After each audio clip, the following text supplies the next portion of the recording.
The only sure thing about post-secondary education are lecture notes and exams. By the end of your studies, you will have binders upon binders and mountains upon mountains of lecture notes. Whether you take them by hand or computer, these essential notes are bound to pile up. What do you do with them when you're done? How do you use them in your study efforts? Are you getting the most out of these notes? Lecture notes, especially those taken by hand, are incredibly sloppy. These usually aren't the ones that you will want to immortalize in your binder. Class time is pretty chaotic, and making sure that you get all the information down, making sure that it's legible, and that it makes sense, is a feat all on its own. If you're not rewriting your notes during your study time, you should be. It will help you to clear up confusion and ensure that you are not struggling with any of the concepts. That tip was for free. Now, we're going to go on to break down 10 more things that you should be adding to your lecture notes for ease and clarification.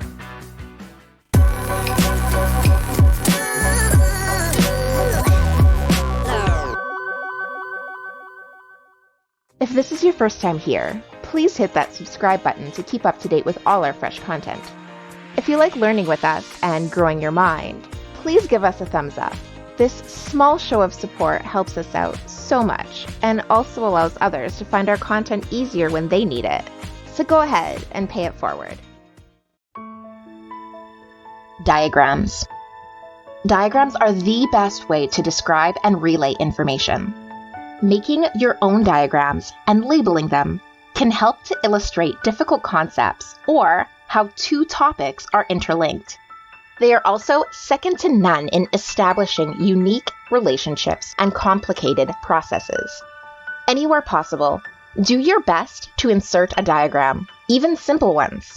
It not only helps to clarify your understanding, but also can be used to quickly and easily convey evidence. Textbook notes. Textbooks are mandatory for a reason.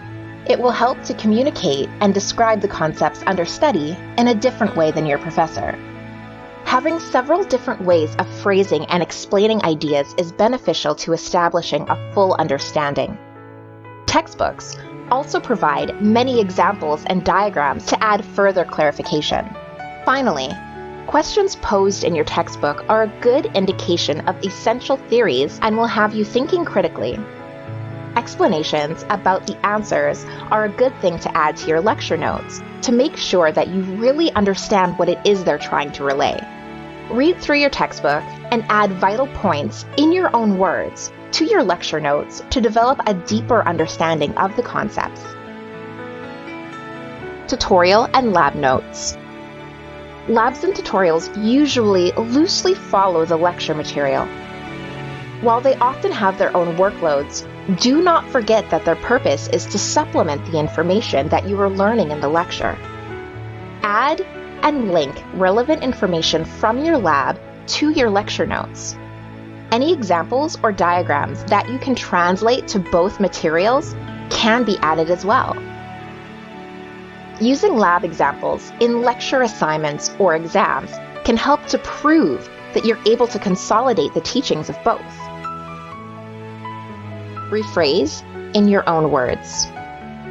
Lecture time can sometimes pass in a blur. If the topic is challenging or the professor talks really fast, you may not always be able to rephrase in real time. Going through and making sure that your lecture notes are rewritten in your own words can also be done later, during study time. Rewriting lecture notes in your own words ensures that you understand the underlying points that the professor is trying to connect to. It also provides that you do not struggle with complex terminology when you read these notes back. Rephrasing in your own words allows you to use language that is as complicated or simple as you feel comfortable with. There's nothing wrong with rewriting complicated concepts into super simple terms. Being able to break down and explain things is one of the hallmarks of knowing that you understand it. Comparison charts. Comparison charts are a great way to quickly illustrate the similarities and difference between related concepts. This helps create mental associations that can link your understanding of relevant information. Comparison charts can also explain how different ideas are connected despite outside observation. The more crosslinks that you can create between the data under study, the easier the recall will be during exam time. Having a multi-layered understanding of this information is an excellent way to establish these crosslinks. Concept maps. Concept maps are the best way to break down complicated models into their essential components and related topics. They quickly depict and illustrate relationships between ideas and how they're linked. This could also clearly establish the nature of those relationships. When building upon established concepts, draw out concept maps that were created for them previously and highlight new links and new additions to these webs. This will easily illustrate what you already know about the subject and how you have added to and amended your prior understanding. Summary paragraphs. Writing a simple summary paragraph after each topic or at the bottom of each page is a great way to recapitulate. Wrapping up a concept into 3 to 5 sentences can give you a clear sense of the contents of the entire page. This can help to add color to a page full of stark facts. Sometimes it's much easier to go through summary paragraphs rather than a simple point form of notes on a topic. A brief article at the bottom of each page can help you with that. As you progress through the semester, these paragraphs can then be revised and rewritten to expand on your knowledge or to add further clarification once you have a better grasp on all the factors at play. Vocabulary. Vocabulary may be the most obvious addition to your lecture notes. While you're in lecture, make sure you write down and star any unfamiliar or uncertain terms that the teacher uses.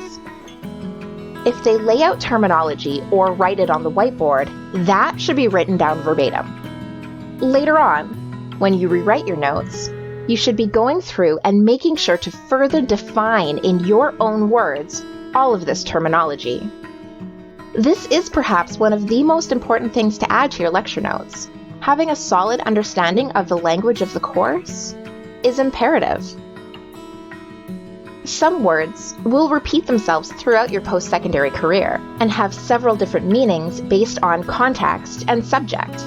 It is essential to add these words to your notes so that you know the exact definition as it applies to the current information. These words will likely continue to appear. Color code your notes. Color coding your notes can give you a clear visual layout of the information on the page. Assigning different colors to different cues like dates, people, theories, and vocabulary can allow you at a glance to locate it. If you continue this color coding throughout all of your courses, it will become easier to memorize which color is assigned to which product. Layering the type of information with this color coding adds another mental association to easily recall it. Create links to relevant past information. When you're going through your lecture notes, you might notice that some topics remind you of other information. This may be similar ideas that have been built upon, or unrelated ideas that share similarities. Linking the information currently under study with this additional information that is recalled with ease creates a formidable mental framework that you can use to prompt you when you need to remember it. Use this and add it to your notes. Make a simple side note of how this other information is linked to the material under study and why it reminds you of each other. Anything that can help you trigger this recall is a win. The end of the lecture does not mean the end of your notes. Use rewriting your notes as an opportunity to enhance and clarify your understanding of the topic under study. Elaborate on your notes not only to further cement the information in your head, but also to prove that you understand it and create more mental associations. If you have not been rewriting your lecture notes, these are 10 great reasons to start now. What do you do with your lecture notes after you leave the lecture hall? Leave it in the comments below. Please don't forget to subscribe to our channel and turn on notifications so you don't miss a single video. If you are so inclined, give us a thumbs up so we know you want more videos like this. Also, check out our website to get exclusive content and study materials. Just click the link in the description. Or, since you're already here, check out our study hacks and our organizational tips playlists to help you stay on top of not only schoolwork, but life as well. Be absolutely prepared, absolutely confident, absolutely stunning, with absolutely studying.